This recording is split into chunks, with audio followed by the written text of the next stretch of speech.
Within the termas of Padmasambhava, there are lots of practices of Zambalas, of the wealth deity, because they are of no different than Padmasambhava. After chanting for thousands, 10,000s or more times per day, you will bring others under your influence with your brilliance, and blessings and powers will continuously and unobstructedly obtained. If you want to tame the others, if you want to be able to give blessings to the others, you need to practice the mantra wholeheartedly and continuously. Many of you who studied for many years and studied the five treatises, of course, it's really important to study it, but what's really important is to have your own mind merged with the Lama's mind or the deity's mind and merged with the protector's mind. If you were to only have the knowledge but not have any of the practice, it would be very difficult for you to benefit sentient beings and propagate the Dharma. You need to tame your own mind. If you don't tame your own mind, the more you study, the more you'll be like Devadatta. So we need to practice to tame our mind so that our mind would be one with the Lama, would be one with the deity, would be one with Padmasambhava, and then your mind would be moist by the blessings of Padmasambhava and be moist by the power of Dharma. In such a way, whatever kinds of obstacles or favorable conditions that occurs in your life could be transformed onto the path of enlightenment. And at that time, once you're truly being one with the Dharma, even a joke told by you, other people would really like it and accept it. And then you can benefit sentient beings. In this day and life, in this day and time, simply by relying on faith is difficult. If you were to rely only on theory, yet you have no realization, it's very difficult for you to propagate Dharma and benefit sentient beings. Not only that, your own practice would not go smoothly. For that reason, we need to practice. We need to chant for 100,000 thousands of times and 100,000 times. If you perform 100,000, 10 million or more recitations, the three worlds will come under your power. The three levels of existence will fall under your glorious sway. Gods and spirits will be at your bidding, and the four modes of enlightened activity will be accomplished without hindrance, and you will be able to bring immeasurable benefits to all sentient beings in whatever ways are needed. In the fall time, usually in the fall time, we have this tradition of studying Vajrayana teachings all together. Around that time, I think it would be the best for us to study the way of entering the way of Mahayana. This is the text, but I think this text would be a bit too much to finish within a month of time.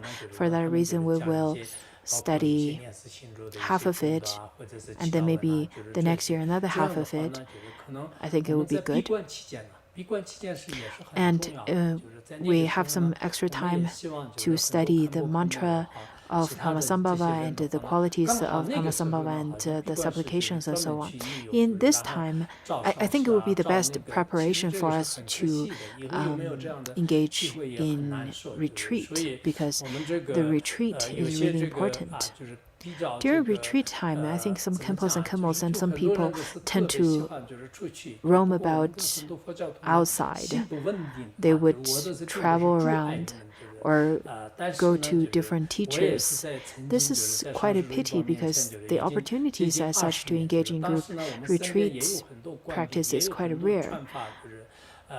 I'm not stopping you, but I would like to share with you what I did back then. I relied on Phuntsok Rinpoche at that time. I relied on Phuntsok Rinpoche for 20 years, and around that time, there were many empowerments bestowed by other lamas around this area as well. I really wanted to go around and listen to different teachings given by other teachers as well, but I didn't. For example, I didn't even receive any of the oral transmissions from Khenpo Deba. The commentary made by Khenpo Deba on the treasury of wish-fulfilling jewel and the commentary on the treasury of pith instructions, as well as the commentary on the aspiration for the Dharma to flourish. There were about 3 to 4 really extensive commentaries composed by Khenpo Deba, but I requested all of them, but I did not receive even one of those oral transmissions. And people would ask me, since you have such great faith to Khenpo Deba and you requested the teachings, why don't you have oral transmissions? I told them that, well, on one hand, it was because I was teaching the Han Chinese, and I worried that if I were to go to different places, their mind and their progress of listening would be influenced. I don't want to do that. On the other, while I was relying on the teacher, on my Lama, though that there are different teachers giving different oral transmissions and empowerments, but I kept on thinking that my mind needs to be stable. My mind should not waver here and there because I heard this and that. I only want to listen to the teachings from the teacher that I have the most faith. Though sometimes I wanted to receive more teachings, but I really didn't go anywhere else at all.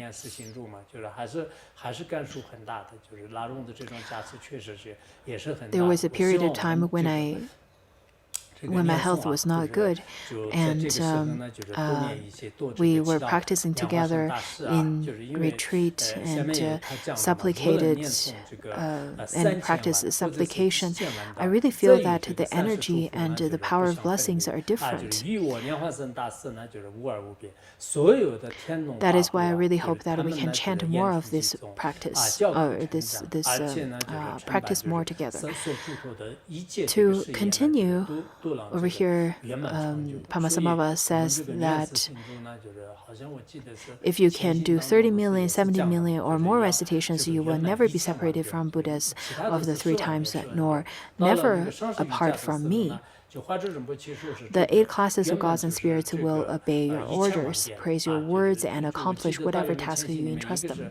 I remember that most of the chantings and practices within the words of my perfect teacher, or the preliminary practices, usually is about a few tens of thousands. But for the mantra of Padmasambhava, the requirement within preliminary practice is 10 million.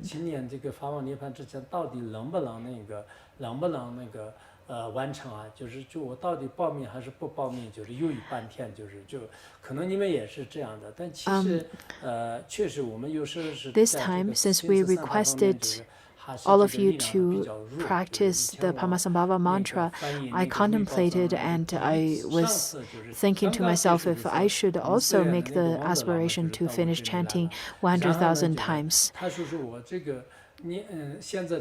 I'm sure you also would have such kind of, you also probably feel that there are a lot of mantras to be finished.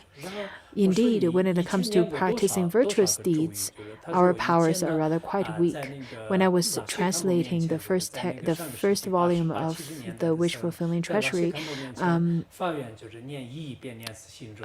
Wangde from my monastery came to me and made the aspiration that I would like to chant 100 million times of Amitabha mantra. Please grant blessings, or please bless my mala. I asked him, how many mantras have you finished? He said that, well, I made the aspiration to finish chanting 100 million times of Padmasambhava mantra in front of Khenpo Lashik. That was around the 70s or the 80s, and I have already completed it. And then later, I made the aspiration in front of my Lama for 100 million times of Mani mantra, as well as 10 million times of Mantra Shri mantra. Also, I've already completed it. I completed many of the mantras. And now I would like to start 100 million times of Amitabha mantra. I think I should be okay. He is around my age. He's not 70 yet. We are the same human being. We're both human beings. And we're around the same age. Yet there are people who had already accumulated probably billions of mantras, hundreds of millions of mantras together. But when it comes to us, when we need to make aspiration to chant for 100,000 times, we would wonder whether we would be able to finish it. So we can see that we definitely have a gap. There's a gap between us, but we can do it. We should be able to do it. Over here, Padmasambhava says that if you can chant so-and-so times, then the Buddhas of 3 times will never apart from you. The classic gods and spirits will obey your orders, praise your words, and accomplish whatever task you entrust them. The people's powers are very much different.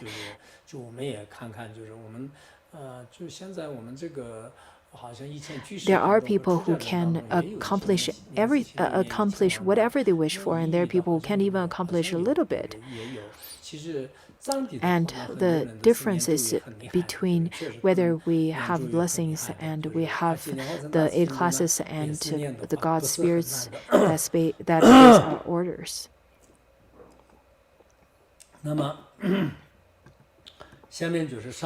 At best, practitioners will attain the rainbow body, failing that at the time of death, mother and child luminosities will meet. This is taught in the Mahāti teachings. The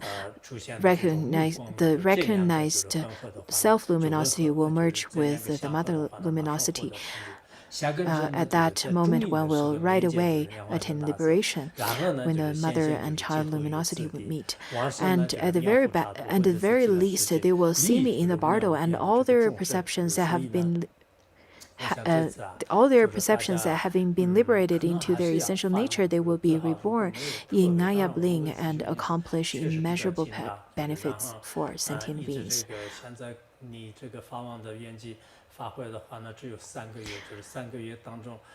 Well, think about if you want to make the aspiration. But I really encourage you, for those of you who don't have other specific tasks, it will be the best for you to finish 100,000 times of this mantra. Now we have 3 months. Within 3 months, if you can finish about 100,000 times, that would be really wonderful. For each of the day, you could probably chant about 5,000 times, and you can finish it. If you can chant together with us, that would be really wonderful. I know that lots of the Tibetans had already made the aspiration. If you would like to expand your merit, and if you would like to have the drop of your own merit to be merged in the ocean of the merits of all of us, it would be the best for you to chant it together. It would be the best to make the aspiration.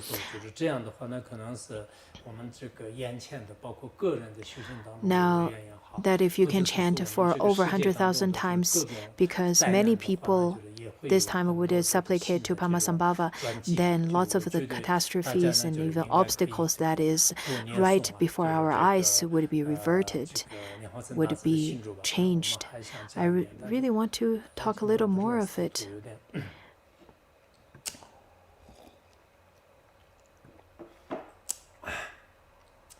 Maybe we should stop here today. The previous parts are about the benefits and qualities of the Vajra Guru Mantra. Later, we will talk about the explanations of each syllables, and tomorrow we'll talk about that.